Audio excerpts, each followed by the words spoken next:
Sir, এই আইনকে যে হাতে তুলে নেবেন, এই জনটাকে আপনি কোনো বিচার কি তার বিচার করবেন? কারণ আমরা ইসলামিক স্কলারদের কাছেই শুনছি যে তার বিচারকরা তার বিচার করবেন, বিচার করার পরে তার এটার মধ্যে এটা হবে।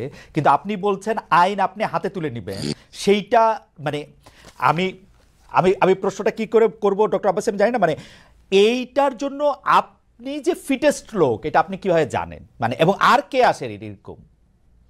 দেখুন, তার প্রথম জবাব হচ্ছে উত্তর গেটে আপনি দেখেছিলেন আমি একা ছিলাম না।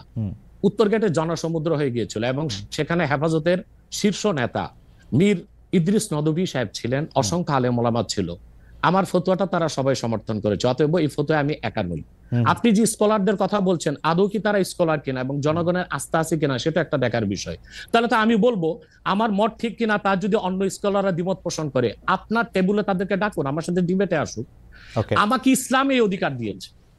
আপনি তো এর আগে অনেক মানে আমরা কোথায় কনফিউজড হই স্যার, আমরা যারা আপনার মতো এত এই মানের আলেম না, কিন্তু অন্য আলেমদের মুখে আমরা যখন শুনি যে এটা আসলে বিচার করতে হবে, কেউ আসলে ফতোয়া দিতে পারে, কেউ দিতে পারে না, এবং আপনি যখন আরেকজন ইসলামিক ক্লেরিক, আমরা নাম বলতে পারি ডক্টর মিজানুর রহমান আজহারি, তাকে নিয়েও বলেন যে তিনি কাফের, তাকে আসলে দেশ ছেড়ে চলে যেতে হবে, তখন আমরা একটু কনফিউজ হয়ে যাই।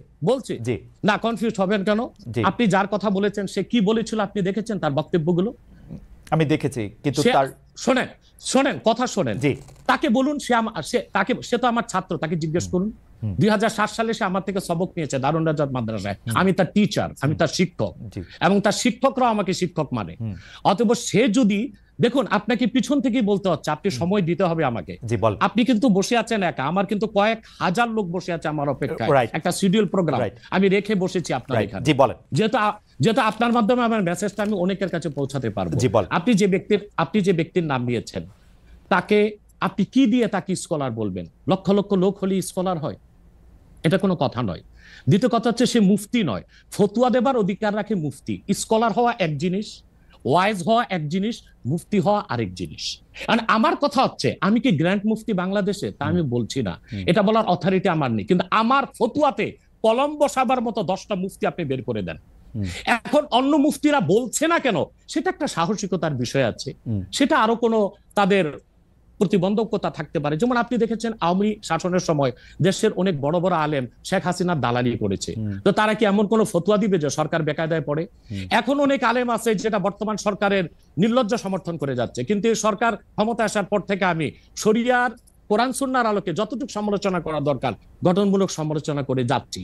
আর আমাদের মতো 2-4-10 জন যারা মিডিয়াতে আছে তারাই কিন্তু দেশের আলেম না।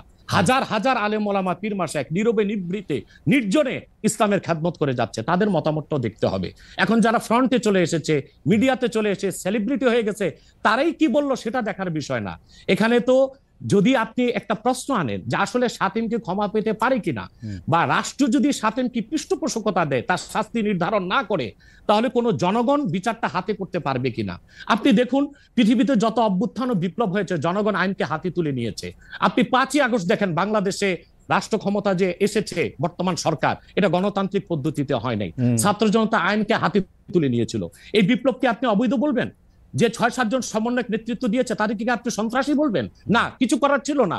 15 বছরে যে জগদ্দল পাথর ফেসিবাদী হাসিনা বসেছিল, গণতান্ত্রিক পদ্ধতিতে এটাকে সরানো সম্ভব হয় নাই, আইনকে হাতে তুলে নিতে হয়েছে। অতএব যদি গণতন্ত্রের স্বার্থ রক্ষে আইনকে হাতে তুলে নেওয়া যায়, আল্লাহ তার হাবিবের সুমহান ইজ্জত এবং স্বার্থে আল্লাহ তার হাবিব সাল্লাল্লাহু আলাইহি ওয়াসাল্লামের ইজ্জতের বিপক্ষে কেউ কথা বলবে এবং ধারাবাহিকভাবে শাস্তি পাবে না, চলতেই থাকবে। আমরা শুধু মিটিং মিছিল করে লাঠি পেটা খাবো আর গুলি নিব। স্যার আপনার কাছে মনে হয় না, স্যার আপনার কাছে মনে হয় না এটা আপনার, স্যার আপনার কাছে মনে হয় না এটা আপনার পয়েন্ট অফ ভিউ? বিকজ আপনি যা বলছেন, হ্যাঁ আপনি এটা ঠিক যে আপনি তো একজন স্কলার, শিক্ষক, পড়াচ্ছেন, এবং আপনি গ্র্যান্ড মুফতি না হলেও একজন মুফতি, কিন্তু আমরা ধরেন আমি এখন কথা বললাম হচ্ছে যে বাংলাদেশে কিন্তু এইটাও প্রচলিত যে যারা বলতেছে যে তারা আসলে যা কিছু পরীক্ষিত হাদিস নয় যা কিছু পরীক্ষিতভাবে কোরআনের ফয়সালা নয় তারা তা মানতে চান না। ধরা যাক ঈদে মিলাদুন্নবী সম্পর্কে তাদের একটা বয়ান আছে, তাদের আরও অনেক কিছু নিয়ে তাদের একটা বয়ান আছে। তাদের মধ্যে থেকেও কেউ কেউ আছেন যারা মক্কা মদিনায় বড় বড় জায়গায় আলেমের কাজ করতেছেন। আমি আব্দুর রাজ্জাক বিন ইউসুফের কথা বলতে পারি, আরও আপনি জানেন কাদের কথা আমি বলছি। তাদের কেউ কেউ মনে করেন আপনার পথ তো আসলে ঠিক না। এক, দুই হচ্ছে আপনি যার কথা যেভাবে বলতেছেন যে ধরেন মিজানুর রহমান আজহারী কি আসলে একজন স্কলার কিনা।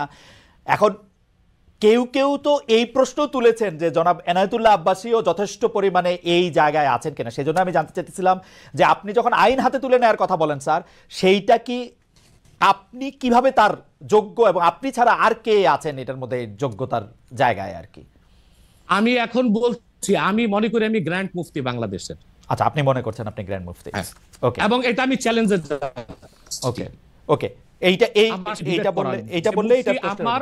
আমার ফতুয়ার বিপক্ষে শোনেন, আমার ফতুয়ার বিপক্ষে যে যাচ্ছে তাকে আমার সাথে বসান, আপনার প্ল্যাটফর্মে বসান। এক, দ্বিতীয় কথা হচ্ছে ঈদে মিলাদুন্নবী নিয়ে যে আপনি প্রশ্ন করেছেন, ঈদে মিলাদুন্নবী সাল্লাল্লাহু আলাইহি ওয়াসাল্লাম নিয়ে অনেক ডিবেট হয়েছে এবং ঈদে মিলাদুন্নবীর পক্ষে যারা, তারাই বিজয়ী হয়েছে। আর বাংলাদেশে ওলামায়ে দেওবন্দের একটা বিরাট অংশ যারা মূল ধারার, তারা কিন্তু ঈদে মিলাদুন্নবী নিয়ে কখনো বিরোধিতা করে না। কিছুমাত্র স্কলার আছেন যারা কোনোভাবে পারসেজ হয়ে আছেন, তারাই ঈদে মিলাদুন্নবীর বিরোধিতা করে। আমরা বলি মিলাদ যার সিরাত নার তার, মিলাদুন নবী সাল্লাল্লাহু আলাইহি ওয়াসাল্লাম ব্যানারও মাহফিল হতে পারে, সিরাতুন নবী সাল্লাল্লাহু আলাইহি ওয়াসাল্লাম ব্যানারও মাহফিল হতে পারে। এবং আপনি শুনেছেন আজকে 4 বছর যাবত সৌদি সরকার উচ্চ ওলামা পরিষদ ফতোয়া দিয়েছে যে ঈদে মিলাদুন্নবী উপলক্ষে মাহফিল সৌদি আরবে হবে এবং 12 রবিউল আউয়াল তারা রাষ্ট্রীয় ছুটি ঘোষণা করে রেখেছে। এবং বাংলাদেশে বর্তমান সরকারও যথেষ্ট আলেম ওলামা আছেন যারা কওমি ঘরানার এবং দেওবন্দ ঘরানার, যাদেরকে আমরা আহলে হক মনে করে থাকি।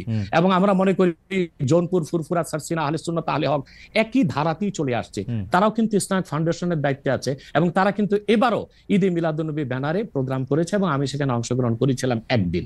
অতএব বিচ্ছিন্নভাবে কে কে ঈদে মিলাদুন্নবীর বিরোধিতা করলো, আব্দুর রাজ্জাক সাহেবের নাম বলেছেন, ওনাকেই বসান আমার সাথে, কথা বলি, সংলাপ হতে তো কোনো দোষ নাই।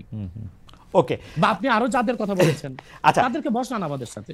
আচ্ছা, আমার এখানে একটা সম্পূরক জাস্ট প্রশ্ন আছে আইনের ব্যাপারে। যেহেতু তেহরিকে খতমে নবুয়তের শাখা যুক্তরাজ্যেও আছে, এখানেও আছে, আপনি একইভাবে এই কথা বা ভারতের পশ্চিমবঙ্গের কথা বলেছেন, এইখানে যেটা বলছেন সেটা কি যুক্তরাজ্য এবং ভারতের পশ্চিমবঙ্গের জন্য প্রযোজ্য? যুক্তরাজ্যেও যদি কেউ এই ধরনের কথা বলে তাকেও কি আপনি এরকম একটা কথা বলবেন বা বলতে পারবেন? জি জি বলবো। আমি যুক্তরাজ্যে যে সাফার করে এসেছি সেটা শোনেন আগে। 2 বছর আগে আমি যুক্তরাজ্যে গিয়েছিলাম। আমার 7টা প্রোগ্রাম ছিল। 4টা প্রোগ্রাম করতে পেরেছি, 3টা প্রোগ্রাম আমি করতে পারিনি।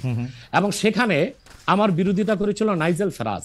আপনি জানেন তাকে, সিএনএন নিউজ প্রেজেন্টার, এবং সে ব্রেক্সিট আন্দোলনের হোতা ছিল এবং সে ব্রিটিশ পার্লামেন্টে মেম্বার ছিল। আমার যেদিন সেন্ট্রাল লন্ডনে প্রোগ্রাম ছিল, নাইজেল ফারাজ লং মার্চের ঘোষণা দিয়েছিল এবং আমি সেখানে যেতে পারিনি। কেন?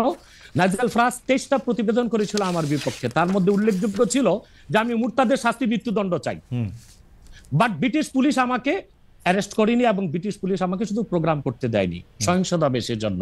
কিন্তু আমি রানীকে গালি দিয়েছি সেটাও সেখানে